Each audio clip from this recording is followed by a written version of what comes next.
कि 2022 computer as digital इरा में हम लोग जी रहे हैं और एक छोटी सी सड़क के लिए हम लोग धरना प्रदर्शन पे बैठे हुए। वोट देते हैं जब वोट बनाएगा, वोट के बाद कुछ नहीं। ये कटिहार जिले के कदवा प्रखंड का खाड़ी अलहंडा गांव है। जब देश में डिजिटल इंडिया की धूम है तो इस गांव के लोग एक अदद पक्की सड़क के लिए प्रदर्शन कर रहे हैं। अजब आयरनी है कि बिहार सरकार हाईवे 4 लेन और 6 लेन की बातें कर रही है और इन्हें सूबे के विकास का पैमाना बता रही है, लेकिन इस गांव में एक मामूली पक्की सड़क नहीं बना पा रही। सड़क नहीं होने से लोगों को तमाम तरह की परेशानियां उठानी पड़ रही हैं। अफसोस तो ये है कि स्थानीय विधायक डॉक्टर शकील अहमद खान विधानसभा में 2 बार इस सड़क की मांग उठा चुके हैं, लेकिन प्रशासन की तरफ से कोई पहल नहीं हुई। एक घर जो गिरा था यही गाड़ी पलट गई थी। कौन गाड़ी? ट्रैक्टर। हाँ, भाजी का टोली सब खम्मा, अभी बांस का खम्मा है, पोल का खम्मा था, समूचा फान के गिर गया था। भूख हड़ताल और आंदोलन पर बैठे स्थानीय निवासी इफ्तिखार आलम ने कहा कि ये डिजिटल एज का जमाना है और जिस जमाने में हम लोगों को सीमांचल के एयरपोर्ट के लिए बैठना था, यूनिवर्सिटी के लिए बैठना था, सालमारी टोकरूम रोड चौड़ीकरण के लिए बैठना था, बारसोई को डिस्ट्रिक्ट बनाने के लिए बैठना था, हमारी दयनीय स्थिति तो देखिए कि हम एक मामूली सी सड़क बनवाने की मांग को लेकर धरना प्रदर्शन कर रही हैं। हमारी बेसिक जरूरियात पूरी नहीं होने की वजह से हम धरना प्रदर्शन करने पर मजबूर हैं। हमें कोई शौक नहीं है। जानते ये सत्ताधारी दल जो जदयू है उनके जिला महासचिव हैं, ये इनका गांव है कि 2022 कंप्यूटर एज डिजिटल इरा में हम लोग जी रहे हैं और एक छोटी सी सड़क के लिए हम लोग धरना प्रदर्शन पे बैठे हुए। अभी तो हम लोग को बलिया बेलोन प्रखंड के लिए बैठना चाहता, अपने जो सालमारी टू कोर्रा जो रोड उसकी चौड़ीकरण के लिए बैठना चाहिए था, हमें अपना हवाई अड्डा के लिए सीमांचल में बैठना चाहिए था, 4 जिलों का छोटा सा राज्य का मुतालबा करना था, बारसोई अनुमंडल को जिला बनाने के लिए हम लोग को धरना प्रदर्शन करना था। लेकिन हम लोग दयनीय स्थिति देखिए, एक छोटे से सड़क के लिए हम लोग धरना प्रदर्शन में बैठे हैं। वहाँ रहे हमारे जनप्रतिनिधि। हर दिन इसी सड़क से होकर गुजरने वाले पवन कुमार एक शिक्षक हैं। उनका कहना है कि ये सड़क 3 पंचायतों को जोड़ने का काम करती है और लगभग 20,000 की आबादी को सीधे बलिया बेलोन थाना, हाई स्कूल, पोस्ट ऑफिस और मुख्य बाजार से जोड़ती है। पवन कुमार राय कहते हैं कि सबसे ज़्यादा दिक्कत हमारी बच्चियों को होती है जब उन्हें हाई स्कूल जाना होता है। बारिश के मौसम में जब ये सड़क कीचड़ से भर जाती है तब 4-5 गांवों के बच्चे बच्चियों 10 किलोमीटर घूमकर जाने को मजबूर होते हैं। उन्होंने बताया कि एक बार एक स्कूल बस दुर्घटनाग्रस्त होने से बाल बाल बची थी, जिस पे बच्चे बैठे हुए थे। बस पलटने ही वाली थी कि आसपास के ग्रामीणों के सहयोग से बचा लिया गया। मैं पेशे से शिक्षक हूँ। इस रास्ता से मुझे कम से कम दिन में एक बार स्कूल जाना, एक बार स्कूल आना तो पड़ता ही है।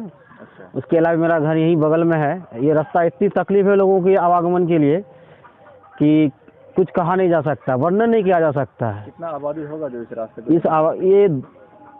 ये रास्ता से आबादी की जो बात करें कम से कम 20,000 आबादी होगी, जिसमें खारी, अलंडा, कालिदासपुर, बघवा, विद्यानंदपुर, ये मुख्य सड़क है। एक तरह से ये मुख्य सड़क है और इससे लोगों का बहुत ही आसान रास्ता भी है। जो बलिया बेलोन जो मार्केट है, जहाँ थाना है, हाई स्कूल है, हमारे जो बच्चे बच्चियाँ जो खारी, अलंडा, कालिदासपुर, बघवा, विद्यानंदपुर, बेलागंज से जो हाई स्कूल के लिए पढ़ने के लिए आता है, ये सड़क सीधा पड़ता है।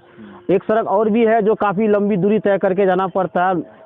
यदि ये सड़क यदि बन जाने से कम 10 किलोमीटर की दूरी घट जाएगी और हमारे जो खास करके जो रूरल क्षेत्र की बच्चियां हैं उसको बलिया बेलोन हाई स्कूल पढ़ने में जाने में बड़ा आसान होगी। स्थानीय समाज सेवी इजहार आलम कहते हैं कि रोजी रोटी की तलाश तो हम खुद कर लेते हैं, लेकिन कम्युनिकेशन के लिए रोड, इलाज के लिए अस्पताल तो बना दिए जाएं। रोड बन जाने से यहाँ के लोग टेम्पो चलाकर भी अपने परिवार का पेट भर सकते हैं।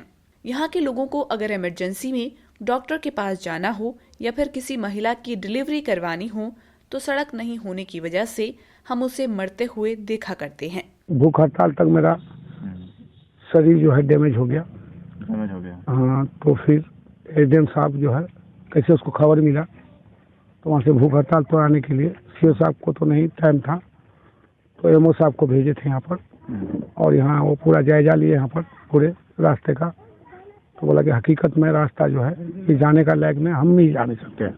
अच्छा, एमओ साहब बोल रहे थे। एमओ साहब बोला कि हम भी जा नहीं सकते, चल सकते हैं, तो इसके लिए रिपोर्ट सौंपेंगे और आप भूख हड़ताल को तोड़िए, अपना धरना जारी रखिए। स्थानीय ग्रामीण मोहम्मद नौशाद ने बताया कि एक बार सरकारी अनाज से लदा हुआ ट्रैक्टर ट्रॉली नदी में पलट गया था। ड्राइवर को ग्रामीणों द्वारा बचा लिया गया, लेकिन अनाज नदी में सड़ गया। उस महीने गांव में किसी को भी पीडीएस से अनाज नहीं मिला था। स्थानीय दुकानदार वाजिउद्दीन ने बताया कि हर साल ग्रामीण चंदा करके मिट्टी और ईंटा गिराते हैं ताकि सड़क को चलने लायक बनाया जा सके। जी हाँ, हम लोग ये गांव वाला तब इटिया ला करके गिरा इटिया, उसके बाद एक साल गया कादो हो गया, फिर 19 साल असूल किए, राबी सब गिराए, राबी भट्टा का हो गया 19 साल। जब मट्टी दिए मुखिया से नहीं बोलते थे कि यहाँ पे मुखिया था, बादल है बादल, हाँ वो भी देता था 2-1 हजार पैसा चंदा, लेकिन वो नहीं काम किया। ये पिछला बार जाकर के हम लोग मट्टी गिराए, फिर तब हम लोग चले ये रोड होकर के। 22 फरवरी को सुबह 8 बजे से भूख हड़ताल शुरू हुई थी, लेकिन प्रशासन से आए कुछ लोगों ने भूख हड़ताल तोड़वा दी और धरना खत्म करने का आग्रह किया, लेकिन ग्रामीण अड़े रहे। इस प्रदर्शन का समर्थन करते हुए 24 फरवरी को विधायक डॉक्टर शकील अहमद खान ने ग्रामीण कार्य विभाग को पत्र लिखकर सड़क निर्माण शुरू करने को कहा है। सड़क के लिए धरने पर बैठे लोगों से निवर्तमान एमएलसी और प्रत्याशी अशोक अग्रवाल ने मुलाकात की और चुनाव के बाद सड़क का काम कराने का आश्वासन दिया। उन्होंने कहा कि चुनाव के बाद वे पटना जाएंगे और वहां ग्रामीण विकास विभाग के मंत्री से मिलकर सड़क निर्माण के लिए फंड जारी करवाएंगे ताकि जल्दी सड़क बन जाए। अग्रवाल के आश्वासन के बाद 2 मार्च की शाम लोगों ने धरना खत्म कर दिया। एक दामिनी पिक्चर बनी थी जो सनी देओल साहब जो वहाँ पे वकालत किए थे कि बोले थे तारीख पे तारीख, उसी तरह यहाँ पे हम लोग को जो एमएलए एमपी जितने भी हैं, ये यहाँ पे सिर्फ हम हमारे जनताओं को बुर्बक बनाया जाता है कि हम इस बार जीत के आएंगे और सबको हमको वोट दिलाइए, हम जीतेंगे और सड़क को बनाएंगे, लेकिन ऐसा कुछ भी नहीं हुआ। क्या लगता है रोड बनेगा? ये रोड तो नहीं बनेगा तो यहाँ जान दे देंगे हम लोग, हम खुद जान दे देंगे। अगर रोड नहीं बना ये चेतावनी है हमारा प्रशासन से, जो हम जान दे दूंगा। यहाँ कटिहार से आकिल जावेद की रिपोर्ट।